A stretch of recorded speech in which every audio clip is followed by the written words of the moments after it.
जो नायाब और अहम चीज़ें थीं वो यहाँ पर जमा की गई।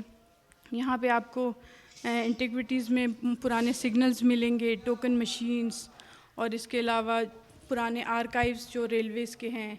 स्मॉल आर्टिफैक्ट्स के अलावा यहाँ पे पुराने रॉयल सैलून्स हैं, पुराने स्टीम इंजन्स हैं, इलेक्ट्रिक इंजन्स हैं।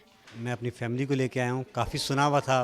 इट्स अ गुड एक्सपीरियंस, बच्चों के लिए भी बड़ा इंजॉयमेंट है कि लोगों को पता चलता है कि किस किस तरीके से हमारे मुल्क में ये चीज़ तरक्की होती है, कहाँ से हम चले थे और कहाँ अभी पहुँचे हैं।